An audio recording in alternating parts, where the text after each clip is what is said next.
Hello， 大家好，歡迎大家收睇夢想家出路，我係 Tommy。最近嘅3個月咧，可能係最多地產行家爆料嘅3個月嚟嘅。我留意到咧，其中有個話題就係講到中山南方之地，無數港人中伏，絕對不能掂嘅區域。咁其中咧，主要就係話類似於好似三鄉、神灣咁嘅區域咧，係絕對唔可以買嘅。咁而其中咧有一部分博主嘅理由咧，就係話呢個地方係冇任何嘅發展潛力，冇二手市場同埋配套唔齊全嘅。即係言外之意咧，就係話呢個位置我哋係一買咗就等於中伏噶啦。咁呢啲影片咧就好多人都有睇嘅，同埋咧都受到咗有好多人嘅一個關注啦，好多人都會信任佢哋。哇！直情當佢哋就係良心中介嘅代表，哇！救世主一般咁嘅存在啊！而今日咧，我想提醒大家嘅就係睇起身紅卜卜嘅蘋果咧，有時食起身咧都可能係酸嘅。大家咧就千祈唔好盲目咁相信表面睇到嘅嘢，因為咧呢個先至可能係最強嘅騙術。咁點解話佢可能係騙術咧？三鄉同神灣呢兩個地方咧，固然會有佢個缺點同埋佢個劣勢啦，但係咧同樣咧都係會有適合翻佢個人群嘅。子非魚，安知魚之樂咧？係咪？我哋嚟中介係做啲乜嘢咧？係需要根據翻客戶嘅需求同埋佢個預算出發，咁咧嚟幫客戶去匹配翻適合佢嘅樓盤，同埋咧講清楚呢個樓盤嘅優缺點以及呢個位置嘅優缺點，咁樣咧就先係一個正常嘅流程嚟嘅。而大家買樓咧，其實無非目的就兩種，一就投資，一就係自住。咁如果大家係只用投資嘅眼光，我哋去睇翻三鄉同埋神灣呢兩個地方咧，咁一定係唔得嘅，係啦。同埋咧，其實買咗呢兩個地方，好多人相信都自己都清楚。咁你話有冇人俾中介咗去買呢個地方，話去投資咧？其實我相信咧係話有嘅，但係咧你話無數港人中伏，咁我覺得咧就肯定係誇大㗎啦。OK， 咁我哋而家再嚟睇下點解佢哋要咁樣做咧？我哋要先嚟睇睇佢哋嘅底層邏輯係乜嘢。首先無論係話外邊嘅咁多行家又好啦，或者係 Tommy 我都好啦，其實咧我哋嘅職業咧就係房產中介嚟嘅，最終嘅目的咧就係為咗買樓。咁佢哋咧係想通過踩死某一啲區域啦，或者樓盤啦，咁讓觀眾覺得佢哋係一個良心嘅中介嚟嘅，咁樣咧就可以達到佢哋嘅目的啦。就係可以推佢哋公司主打嘅區域同埋樓盤，從而咧就達到賣樓嘅呢個目的。咁呢個咧就係佢哋一個底層邏輯嚟㗎啦。同埋咧，同大家再爆個料啦。咁依家咧，其實喺 YouTube 上面咧有唔少嘅一個房產大 V 咧，佢哋目前嘅人設咧就真係打得非常之好嘅。但係大家又知唔知道咧？其實佢同埋佢哋嘅公司之前係賣得最多爛尾樓同埋包租盤嘅公司嚟嘅。咁再回歸啦，三鄉同神灣呢個兩個位置究竟可唔可以買咧？首先我先同大家嚟介紹呢兩個區域嘅一個基本情況先啦。有似小香港之稱嘅三鄉鎮咧，係地處中山市嘅南部嘅。咁佢個東南邊咧係同珠海嘅唐家灣交界，南連坦洲，西接神灣鎮同板富鎮，北邊咧係同五桂新街道相連嘅。常住人口咧去到有23.5萬人次。其實咧三鄉呢個地方咧喺好早期咧就已經有好多嘅港人士知道呢個位置啦，包括咧都係買咗喺度居住喺度嘅。而其中好大嘅功勞咧就係因為雅居樂啦。因為雅居樂嘅老細咧，其實咧就係三鄉嘅本地人嚟嘅。喺三鄉發展嘅初期啦，佢哋咧就真係投入咗好多嘅人力物力啦，就出咗好多個力嘅。而雅居樂咧，佢就喺香港上市噶嘛。咁喺當年咧，雅居樂就已經喺香港咧係設立咗樓盤嘅一個展銷會啦。王牌銷售嘅雅居樂花園第一期，早2個月前推出就即刻賣晒，點解？一餐飯嘅價錢就可以供到個理想單位咯，而且已經開始入伙。今次推出第2期，圖則更為港澳人士設計，而且樓價超值，686尺單位只係賣13萬幾，仲送高達68000蚊嘅家私電器添，每月供款由800幾蚊起，真係供樓易過請食飯啊！快啲嚟佐敦地鐵出口嘅明珠廣場16樓，同澳門800倍地下嘅展銷會啦！月供800幾就可以做業主，真係食小餐都要睇下啦。咁當年嘅中山溫泉睇樓團咧，其實就係佢哋當時提咗出嚟㗎啦。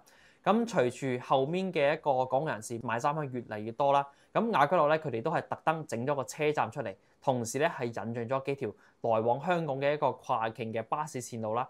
因為當時嘅交通咧其實就唔似話依家咁方便嘅，我哋度度咧都有巴士可以坐。咁隨住當時嘅跨境巴士嘅通車同埋商業嘅逐漸成熟，以及價錢嘅唔係好貴啦。所以咧都係吸引咗越嚟越多嘅一個香港街坊咧，就買咗喺呢度嘅。發展至今咧，三鄉同之前咧其實已經係有好大嘅分別嘅啦。發展咧一直咧都停滯不前嘅。好多個配套咧，其實咧都已經係老化咗噶啦，係啦。咁有好多人就會問翻 Tommy 啦，三鄉依家嘅樓究竟可唔可以買咧？首先，我想問翻大家買樓嘅初衷係乜嘢？如果話大家係諗住買嚟投資、買嚟炒樓嘅話咧，咁可以講三鄉呢個位置係一定唔啱嘅。咁如果大家係單純想要買嚟自己住，想要環境舒適，又唔會話太嘈雜，同埋咧係翻香港又近，以及價錢又平嘅話咧，咁以及佢可以接受到佢嘅缺點啊，就係話未來嘅二手流通性唔會太好，同埋咧係有時候會有啲水浸嘅嚇。咁三鄉咧都會係一個唔錯嘅選擇。OK， 咁講完翻三鄉咧，我哋而家咧就再嚟講下神灣啦。一講到神灣，大家首先諗到嘅一定係神灣菠蘿啦。神灣菠蘿咧可以講真係全國聞名嘅，好似拳頭咁大隻啦，價錢又唔貴，10蚊、20蚊一袋，而且幫你切埋嘅，清甜爽口。大家如果有機會過去神灣嘅話咧，就一定要試下神灣當地嘅菠蘿啦。咁神灣除咗菠蘿之外咧，由於佢嘅位置咧係位於珠江口嘅一個鹹淡水交界嘅，所以話當地嘅河鮮同埋禾蟲咧都係特別美味嘅。神灣呢個地方咧，佢哋主要嘅產業咧就係靠翻種植業同埋一個養殖業嘅。佢唔係一個經濟特別好嘅地方嚟嘅，佢個常年嘅 GDP 咧都係排喺中山鎮區嘅後幾位嘅。咁成個鎮最旺嘅地方咧就喺神灣中心市場嗰度，即係龍崗九二山對面嘅嗰一帶嘅。佢會有翻街市啦、大型嘅連鎖超市啦、酒樓啦、酒店啦等等配套設施嘅。神灣咧雖然話佢經濟唔算得大好，但係由於佢個低房價、低物價同埋咧離珠海近以及翻香港近等等嘅優勢啦，喺近幾年嚟咧其實都受到咗好多嘅港人士嘅青睞嘅。咁最近咧都有好多嘅行家去拍片啊，話呢邊係彈簧之地、死城一掂就死之類好極端嘅話嚟嘅。咁如果大家問我咧，其實我就覺得話唔係一定唔可以買嘅。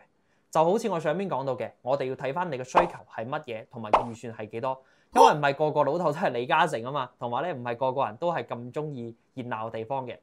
所以話，如果我哋單純係買嚟自己住，想要環境清靜，而且價錢唔貴，以及翻香港距離又近嘅話咧，我覺得買呢度咧係完全冇問題嘅。呢排咧我都拍咗2條關於如何喺內地睇香港電視嘅影片啊。